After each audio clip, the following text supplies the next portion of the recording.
Hi, guys! Hi! Ito nga pala si Jean. My one and only, my forever, my boyfriend. Hi! Ay, hello po, hello. Oh, Tere, ipakita mo na nga pala yung nabasag mong phone.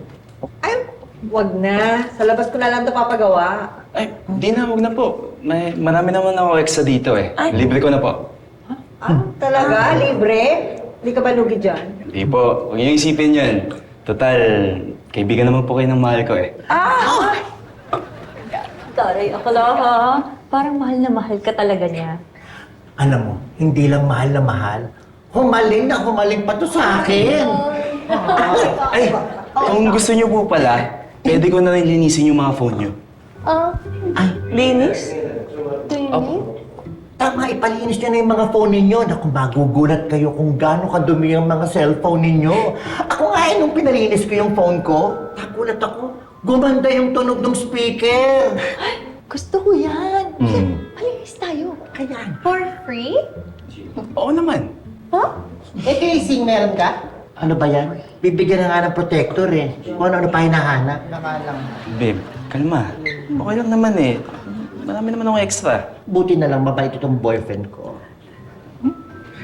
Ay, yung boss mo pala, babe. Baka gusto na niya magpakabit ng screen protector. Si Sir Pepito? Mm-mm. Parang lumabas ata si Sir eh, di ba? Hayaan mo pag dumating, sasabihin ko, papanggitin ko rin. Happy? Okay. Love you, babe. Oh my God! Oh my God! Oh my God! Oh my God! Parang lang mag-season.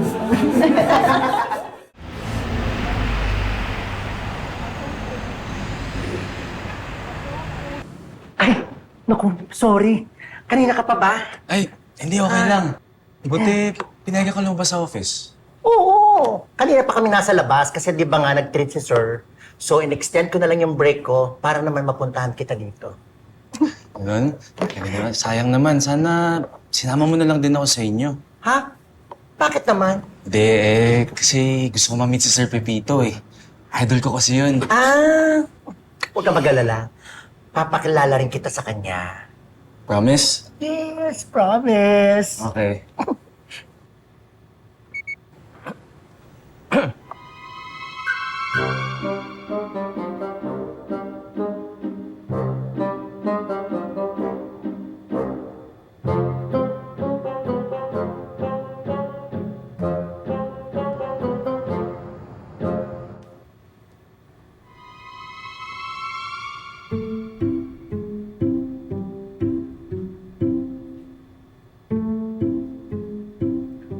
Ay? Ano to? May nagtatry gumamit ng FB ko. Mystic, you also? Me too. Ay? Sa akin din. Bakit pare-pareho tayo? Ikaw? Oo. Ikaw din? May charger ba kayo na Type-C? Uy, anong problema? Eh, kasi sir, lahat po kami nakatanggap ng notification na may nagtatry gumamit ng FB namin. Nako, may nangahack sa inyo. Malamang may naklik kayo. Ano yun? Pare-pareho tayong may naklik sa cellphone natin? Ano ba yun? Ay, kayo po ba sir walang natanggap? Hindi, lobat ako eh. Ano ba ginawa nyo? Ang pare-pareho lang namin ginawa, nagpalinis kami ng cellphone sa jowa ni Vincent. Eh di yun nga yung nag-hack sa cellphone natin.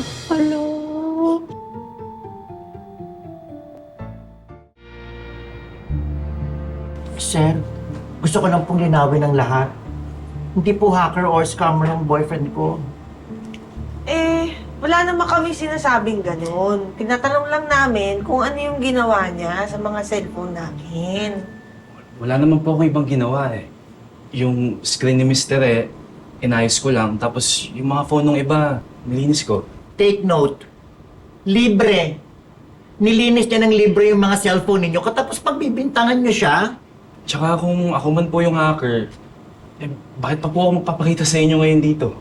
Di ba, Ben? Correct. At saka nung nakatanggap ako ng notification, magkasama kami. Ano yung pinagsasabi niyo? Sa totoo po niyan, willing po talaga akong tumulong. Panigurado po, pinasok na ng virus yung mga cellphone niyo at mga computer niyo dito eh. Oo nga. Sige, papacheck ko lang sa IT namin. Kaya ko naman po ayusin, sir. lalagyan ko lang ng app yung mga phone nyo at wala na pong ibang makaka-access niyan. Tsaka sa tingin ko, sir, taga-India yung nangahack sa inyo eh. Ah, talaga? Wag po. O, sige, papacheck ko sa IT namin. Ay, wag na po. Ako na pong bahala dyan. Kaya kong ayusin yan, sir. Libre naman po eh. Libre? Opo. At gusto ko rin po sanang patunayan sa inyo na kaya ko mag-troubleshoot ng mga ganyan. Gusto ko rin po sana mag-apply bilang IT dito. Kasi tagal ko na pong pangarap na makatrabaho kayo. Talaga? Opo. Thank you, thank you. O, sige, papaschedule na ako ng interview sa IT namin para sila na mag-assess sa'yo. Pero sir, yung mga cellphone po nila baka kailangan ng simulan ni Jean. O eh, kayo, kung okay sa inyo, de sige, pagawa nyo na yung cellphone nyo kay Jay. Ano, mga akla, itataya ko ang dangal ko. Hindi kayo lolokohin ng boyfriend kung gusto lang niya makatulong. Ano bang gagawin? May papadownload lang po ako sa inyo na app, tas okay na po yun. Kayo ba, sir? Gusto niyo lagay ko na lang din yung cellphone niyo? Hindi, ano eh, lobat ako. Naghahanap nga ako ng charger. Next time na lang siguro. Okay po. Sige. Sige. Ako na lang muna Kasi kasi yung mga cellphone. madami akong ano dyan eh. Lahat ng kinita ko sa pagbebenta, dito sa e-wallet ko lang nilalagay. Nasimot lahat. Eh ako nga rin eh. Huling budget ko na yun para sa linggong to bago magsweldo. Ako 10K din yung nawala sa akin. Sino naman kayang gagawa nito? Sino pa? Malamang, yung Jean na yan. Huwag na kayo magbibintang. Eh, siya lang naman yung nakapag-access sa lahat ng phones natin. Teka. Ano ba nilagay sa phone ninyo? Tingnan na.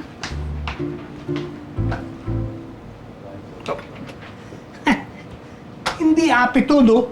This is actually a virus. Kaya nga nakapasok siya sa mga cellphone ninyo at na-tap niya yung e-wallets ninyo. Eh paano? Anong gagawin? I-delete ba? Ano? Hindi mo basta-basta madidelete yan. Nakakompromise na yung mga cellphone ninyo. We need an expert to help us. May kilala ka ba, Mang Tommy? Actually, kilala ko yung gumawa ng virus na yon. Tatawagan ko siya. I'll ask him to help us. Hindi makakatanggi sa akin yun eh.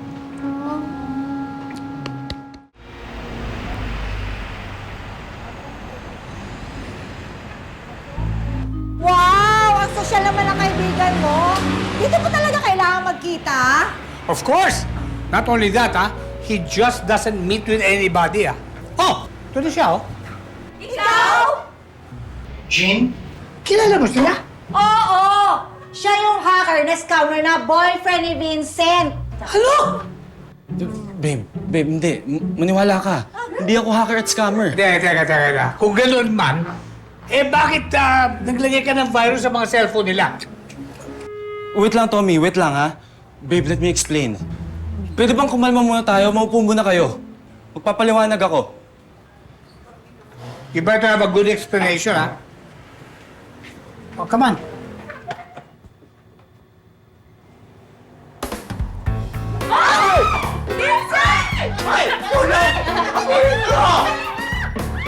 Huwag niyo pakawalan!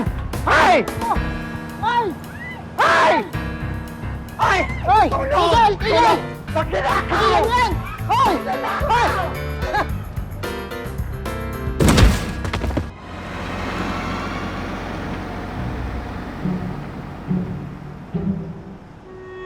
Ako, sorry! Hoy! Tulungan niyo ako! Nabangga ako, sorry! Okay lang yan, sir. Ano okay? Di ba jowa mo to? Noon po yon.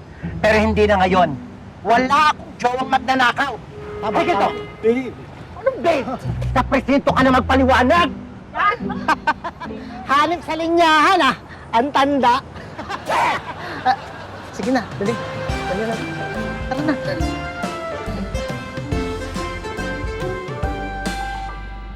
Salamat, Mang Tommy. At least, ngayon napatunayan ko na talaga manluloko yung jowa ko. Oo nga. Teka, paano yung perang nakuha niya sa inyo? Ibabalik niya ba? Sir, yun naman po ang promise niya eh. Oh. Okay. Now that everything is settled and everybody is happy, maybe we can talk about my payment. Anong payment? Ako naghatid sa inyo. Ginamit yung sasakyan ko. Di ba? Tama naman si Mang Tommy. Mag-ambag-ambag na lang tayo. Teka, sige, sagot ko na. Magkano ba? 540 pesos. Sige. Eh, naku. Kapipito, my friend, 540 pesos papunta, ha? 540 pesos pabalik. Tapos pinagtitay niyo pa ako. So, maybe about 3,000. 3,000? Come on! Ay, naku, sir, huwag kayong pumayag. Huwag niyong bayaran yan. Kung ayaw niyo akong bayaran, hindi kayo pwedeng sumakay sa kotse ko ulit. Hoy! Grabe ka naman. Huwag ganun. Hindi. Sige. Okay lang. Sige. Gawin na natin yung kondisyon niya. Huwag niyo lang siya bayaran, hindi na rin kayo sasakay sa sasakyan niya. What? Why? Next week, ibabalik ko na lang yung shuttle. Bale, iahatid na lang kayo tsaka susunduin kayo papunta opisina. Thank you po, sir.